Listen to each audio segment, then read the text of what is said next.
Hi, this is Miss Oliva, and I'm going to go over some more of the analyzing functions with the graphs. And this is from 2.6, if you're in my 161 class.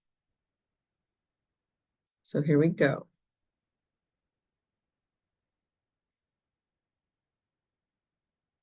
Okay, so some of this is the same as what we were doing in the last section. If I wanted to graph this, I would definitely start with the asymptotes. Remember that the vertical asymptote comes from setting the bottom equal to 0 and solving, as long as you make sure nothing can be reduced first. So in this case, there is a vertical asymptote at x equals 1. So that means there's a dotted line there. Horizontal asymptotes come from the rules, meaning is the top power bigger, the bottom, or are they the same? If there's no x on top, but there is an x on the bottom, that always means the bottom is larger. And if the bottom has a larger power, the answer is always y equals 0, unless you have something added or subtracted outside, then that's going to move up or down. So in this case, there's nothing going on out here, so y equals 0. So those are my asymptotes. I'm now going to find a couple points, because if I have at least 2 points on each side, that might be enough for me to understand what this graph looks like. So here's what the buttons look like in ALEKS. So obviously the dotted lines are the asymptotes. And then this button will let you plot a couple points. Once you plot a couple points, if you hit this button, it will just connect them for you. So I think it makes it clear that you need at least 2 on either side if there's a vertical asymptote. So since my asymptote is at 1, I'm going to try 1 or 2 things to the right and 1 or 2 to the left. So if I plugged in 2 to this equation, I would get 1 over 2 minus 1, which is 1 over 1. So 2, 1, whoops, 2, 1 is one of my points. I just white out. Pretend that's not there. Okay. And then how about 3? If I plug 3 in, I would get 1 over 2. So 1/2. So that is enough because, again, Alex will do this for you, but as long as I have those 2 points and I know it's going to follow those asymptotes for the most part, I could draw that side. But now I'm going to do the same thing over here. When you're doing it in Alex, you're going to plot all of these points and then hit the button to draw it. So I'm now going to try 0, which is always a good idea anyway, because that's an intercept. So this would find the y-intercept if I plugged in 0, and that is 1. Wait, sorry. If I plug in 0, I get negative. Something looked off, right? If I plug a 0 in here, I'd get 1 over -1. So -1. And then I'm going to try one more point. I'm going to plug in -1 carefully. So you might want to show the work here, which I'm not doing, which is probably why I'm messing up. If I plug -1 in for x, I would get 1 over -1 minus 1. So -1/2. So again, it's going to follow these asymptotes. So it never quite gets to the asymptotes. There's only some graphs where it can cross the horizontal asymptote, but it will never cross the vertical. Okay, let's do another one. Vertical asymptote, if I set the bottom equal to 0, I would get 0. Horizontal, the bottom power is bigger, so this means y equals 0, but then it has gone up 5. So now it's 5. So I have a horizontal asymptote here, vertical asymptote here. If I try a few points again, this one should be not too bad for Alex to just draw if I give it enough points. So if I plug in 1, I would get 6. If I plug in 2, I would get 5.25. Again, for Alex, don't just give it these 2 points, give it 2 on either side. So I'm also going to plug in -1, which is also 6, and -2, which is also 5.25, or 5 1/4. So with the 1 over x squared, you see it ends up looking different than the 1 over x. So here are my points.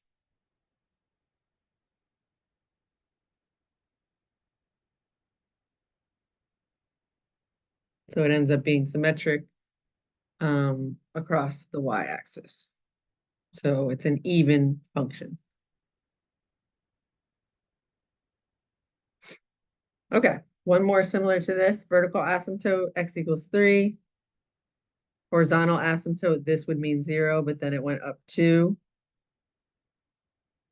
So I always start with those.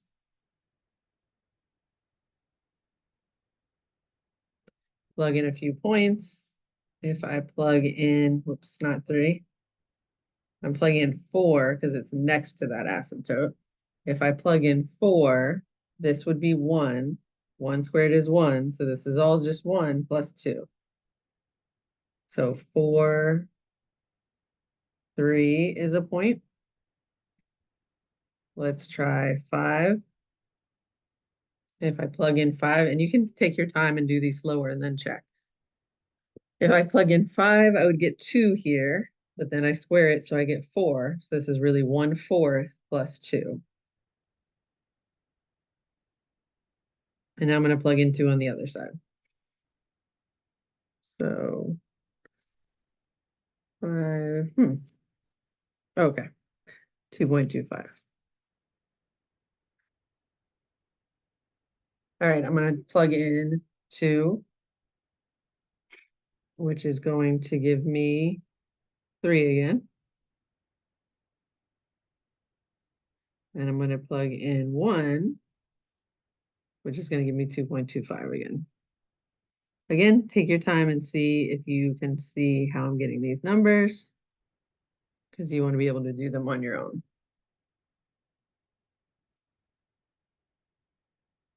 Okay, now what if it gives it to us in this form? This is factored form, so you need to be a little careful. When I go to do my horizontal asymptote, I'm not going to just look here. I need to think what would happen if it got multiplied out. Okay, but first it's asking us for an x-intercept.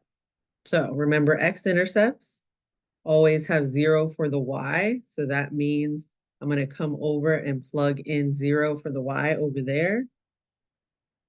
And this looks like a big mess. But remember, if I am saying that this fraction should equal 0, it doesn't matter what's going on down here. I just need to set the top equal to 0 to figure that out. So I'm going to ignore that and say that 0 really just needs to equal the top of this big fraction, which means now I can set each thing equal to 0 and solve. So very important concept there, that if a huge fraction is supposed to equal 0, you can basically just focus on the top. So I have these two x-intercepts. The vertical asymptotes in this case, as long as nothing can be reduced, are going to be the two numbers I get from the bottom. So that would be -3. And if I set this equal to 0, I guess I can show it. I would subtract 1 and divide by 5. So notice that I had to write these separately because they are two completely separate lines. Horizontal or slant, here's where I need to be careful. This is not in the form we normally look at for horizontal or slant. So I need to either FOIL these out completely or at least think about what their highest power would be. I can kind of look and see, oh, the highest thing is going to be when I do the x's times the x's. So up top, x times 3x would give me 3x squared. And then I know there's other stuff here. On the bottom, same thing. 5x times x would be 5x squared. And then there would be other stuff if I kept going. So basically, I can see ahead that they would have the same power. And so it's the 3 and the 5 that are important.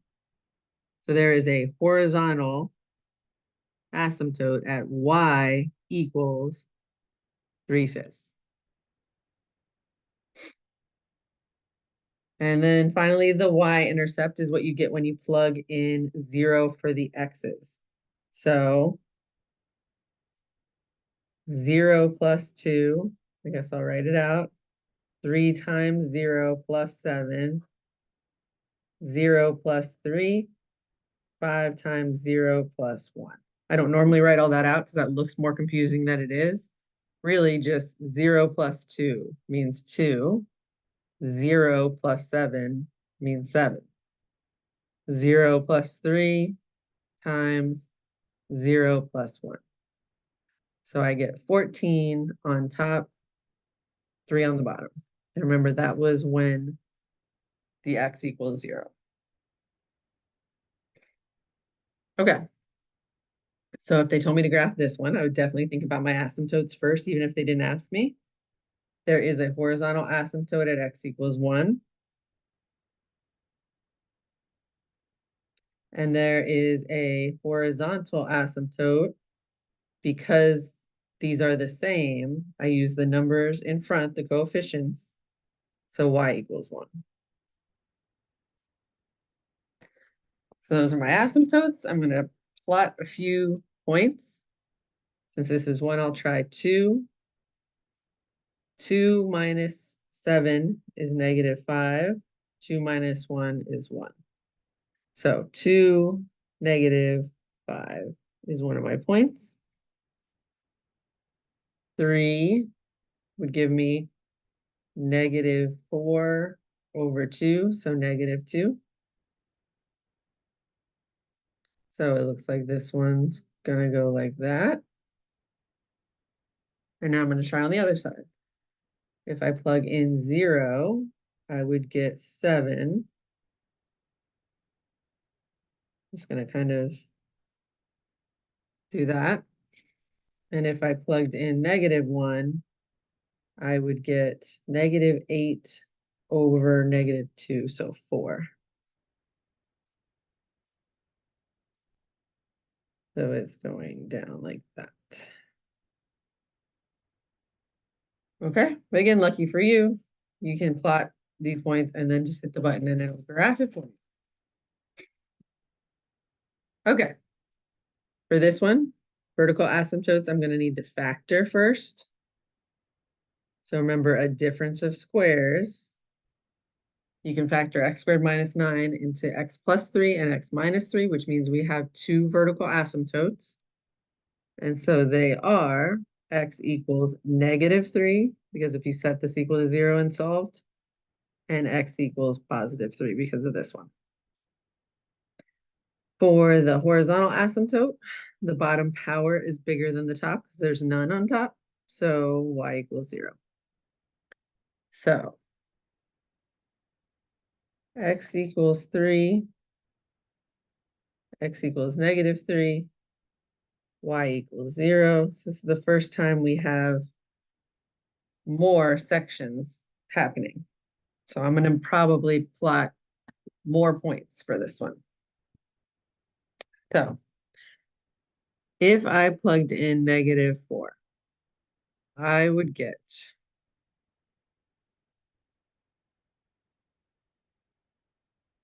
3 over 7. That's 16 minus 9. If I plugged in -5, I would get 3 over 16. Okay, 2, 3, -4, 3 over 7, which is larger than 3 over 16. So this one probably goes like that. I'm definitely going to plug in 0, which gives me -3/9. So I know I'm a little under there. And I'm going to plug in 1 and -1 to see what happens here. Because remember I said that sometimes you can cross the horizontal asymptote. So I want to make sure we're not crossing that horizontal asymptote. Because right now, I would guess that this probably just goes like down here. But I'm going to try a point on each side to see, because maybe it goes something like that. So If I plug in 1, I get 3 over -8. So a little higher, hard to tell there. -1 would be the same. I'm going to go ahead and try 2 also. 2 would give me -3/4. Oh, okay, I went the wrong way. Since these are a little bigger numbers, they go down, and then 3/4 would be a little further. So it looks like it does do something like that. Okay, and then my final section, I can guess, would most likely be up here. I'm just going to at least try 2 points, because you have to try 2 points for your system to graph it. So I'm going to plug in 4, which will give me the same thing -4 did. And I'm going to plug in 5, which will give me the same thing as -5 because they're being squared. So it will look the same. So there's one that has more sections happening. And then finally, another weird one where there's going to be no vertical asymptotes. So first, let's see if we can factor the top. So I'm going to do that down here, because I think some of you maybe need a review of factoring. If I'm trying to factor something like this and there's a number in front, I first multiply the A times the C. This is called the AC method. And then I find factors of -4 that would add up to -3. So that would be -4 and 1. But the key is I don't now take those and just put it in the parentheses. That is what you would do if there was not a number here. But when there's a number here that we had to multiply over, these are a little trickier. I rewrite the problem, keeping the first and the last things the way they are, but rewriting that middle term, -3x, using these two numbers.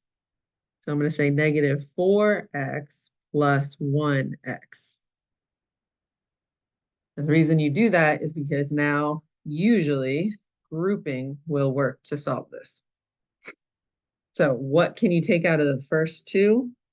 2x. What can you take out of the second two? Nothing. So I'm just going to put a 1 just to keep it looking nicely.